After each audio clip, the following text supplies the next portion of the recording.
Assalamualaikum warahmatullahi wabarakatuh. Selamat pagi anak-anak.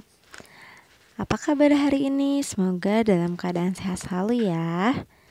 Nah anak-anak, hari ini kita akan belajar bahasa Arab atau al-lughatul arabiyah. Sebelum belajar, alangkah baiknya kita membaca basmalah terlebih dahulu. Bismillahirrahmanirrahim. Pada kesempatan kali ini kita akan mencoba mengisi soal halaman 96. Nah, sebelum itu Ibu akan mengulang kembali pembahasan mengenai isim isyarah atau kata tunjuk. Disimak baik-baik ya. Kata tunjuk atau isim isyarah. Kata tunjuk yaitu kata yang menunjukkan kepada sesuatu seperti ini dan itu. Contohnya, ini buku, itu papan tulis. Dalam bahasa Arab, kata benda terbagi menjadi dua jenis, yaitu ada kata benda laki-laki atau muzakkar dan ada juga kata benda yang berjenis perempuan atau muannas. Kata benda perempuan ini ditandai dengan tak marbutoh di akhir katanya. Contohnya saburotun atau papan tulis. Nah, di akhirnya ada kata tun ya. Ada tak marbutohnya, berarti itu adalah kata benda yang jenisnya perempuan. Kalau nggak ada tunnya, berarti itu kata benda yang jenisnya laki-laki. Jangan sampai lupa ya. Selanjutnya kita akan mengenal kata tunjuk hadza dan hazihi. Hadza dan hazihi artinya adalah ini. Hadza digunakan untuk kata benda yang muzakkar atau yang menunjukkan arti laki-laki. Kalau hazihi digunakan untuk kata benda muannas atau yang menunjukkan arti perempuan yang akhirnya ada tak marbutohnya. Contoh penggunaan kata hadza dan hazihi ialah sebagai berikut. Contoh dari hadza digunakan untuk kata benda muzakkar. Contohnya hadza baitun, hadza miftahun, hadza qamisun, hadza qalamun. Nah, kata benda ini adalah kata benda yang jenisnya muzakkar karena di akhirnya tidak ada tak marbutoh. Jadi menggunakan kata tunjuk hadza. Lalu penggunaan kata hazihi untuk kata benda yang akhirannya ada tak marbutohnya. Contohnya hazihi saburotun, hazihi haqibatun. Saburotun dan haqibatun adalah kata benda muannas atau yang jenisnya perempuan karena akhirnya ada tak marbutohnya yaitu tun. Saburotun haqibatun. Seperti itu ya. Selanjutnya kita akan mengenal kata tunjuk zalika dan tilka. Zalika dan tilka artinya adalah itu. Zalika digunakan untuk kata benda muzakkar yang menunjukkan laki-laki. Dan tilka digunakan untuk kata benda yang sifatnya muannas atau yang berjenis perempuan, yaitu yang akhirannya ada tak marbutohnya. Nah, mari kita lihat contohnya. Contoh penggunaan kata zalika misalnya zalika baitun, itu rumah. Zalika miftahun, itu kunci. Zalika komisun, itu baju. Zalika qalamun, itu pulpen. Nah, itu adalah kata benda yang menunjukkan laki-laki atau muzakkar. Oleh karena itu kita gunakan zalika. Lalu untuk kata benda yang perempuan menggunakan tilka. Contohnya tilka saburotun, itu papan tulis. Tilka haqibatun, itu tas. Nah, tilka ini digunakan untuk kata benda muannas.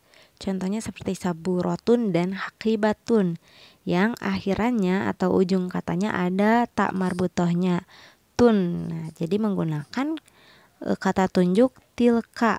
Kalau misalnya kata bendanya muzakkar menggunakan zalika.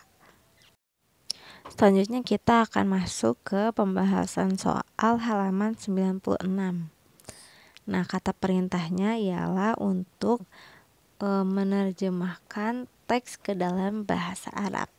Kita coba dari nomor 1 soalnya. Ini murid perempuan, namanya Fatimah. Ini bahasa Arabnya yaitu hadza atau hadhihi. Ini murid perempuan. Murid perempuan bahasa Arabnya tilmizatun. Murid perempuan bahasa Arabnya tilmizatun. Karena tilmizatun adalah kata benda muannas, maka kata tunjuknya menggunakan hazihi. Jadi bahasa Arabnya hazihi tilmizatun. Ini murid perempuan. Hazihi tilmizatun. Namanya Fatimah. Namanya dalam bahasa Arab itu adalah ismuha. Bisa ismuhu, bisa ismuha. Di sini Ibu garis bawahi, ismuha adalah namanya untuk perempuan. Kalau nama anaknya perempuan itu menggunakan ismuha. Tapi kalau namanya laki-laki menggunakan ismuhu. Ya, berbeda. Ismuha Fatimah. Ibu ulangi, namanya Fatimah. Ismuha Fatimah. Ini murid perempuan, namanya Fatimah. Hadhihi tilmizatun. Ismuha Fatimah. Selanjutnya nomor 2. Hadza tilmizun. Maaf, nomor 2 soalnya ini wali kelas, namanya Yunus. Jadi harusnya bukan tilmizun tapi waliyul fasli. Hadza waliyul fasli. Ismuhu Yunus. Kenapa menggunakan hadza? Karena waliyul fasli adalah kata benda yang jenisnya muzakkar atau laki-laki, karena akhirannya tidak ada tak marbutoh. Lalu kenapa bu kok ismuhu bukan ismuha? Karena namanya adalah nama laki-laki. Jadi menggunakan ismuhu, dia untuk laki-laki. Kalau dia perempuan menggunakan ismuha. Ismun artinya nama, hu artinya dia gitu ya. Jadi ini wali kelas. Haza waliul fasli ismuhu Yunus. Nah, seperti itu nomor 1 dan nomor 2. Selanjutnya Ibu contohkan lagi untuk nomor 3. Tuh, ada bahasa Arab dia. Bahasa Arab dia untuk perempuan yaitu hiya. Sedangkan untuk laki-laki yaitu huwa. Nomor 3, dia penjaga perpustakaan. Namanya Ismail. Huwa aminul maktabah. Ismuhu Ismail. Karena Ismail itu laki-laki, jadi gunakan huwa, dia untuk laki-laki. Kalau untuk perempuan gunakannya hiya. Huwa aminul maktabah. Dia penjaga perpustakaan. Ismuhu, namanya Ismail. Seperti itu, mudah-mudahan dipahami ya. Selanjutnya kita akan belajar tentang kata tempat, karena di situ ada beberapa nomor yang menggunakan kata tempat. Jadi Ibu akan jelaskan dulu. Kata tempat atau isim makan dalam bahasa Arab ada yang disebut dengan kata tempat. Kata tempat dalam bahasa Indonesia yaitu keterangan tempat seperti di atas, di bawah, di samping, di dalam, di depan. Nah, itu adalah keterangan tempat. Di sini ada 2 yang akan kita gunakan, yaitu di dalam dan di atas. Kalau di dalam bahasa Arabnya adalah fi. Kalau di atas bahasa Arabnya yaitu ala. Kita lihat contoh nomor 6. Tas di atas bangku. Al-haqibatu alal maktabi. Al-haqibatu alal maktabi. Selanjutnya nomor 9. Kemeja dan celana di dalam lemari. Bu, dan bahasa Arabnya apa? Kalau dan bahasa Arabnya berarti wa. Contohnya kemeja dan celana di dalam lemari. Kemeja bahasa Arabnya komisun. Dan bahasa Arabnya wa. Celana bahasa Arabnya sirwalun.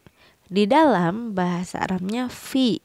Lemari bahasa Arabnya hizanatun. Jadi kemeja dan celana di dalam lemari. Maka bahasa Arabnya komisun wa sirwalun fil hizanatun gitu. Jadi menggunakan kata wa karena itu ada dan ya artinya.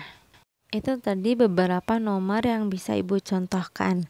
Sisanya yang belum Ibu contohkan, anak-anak boleh mencoba dikerjakan sendiri ya. Nanti Ibu lihat apakah tadi penjelasan yang Ibu contohkan sudah benar atau betul. Terima kasih, selamat belajar.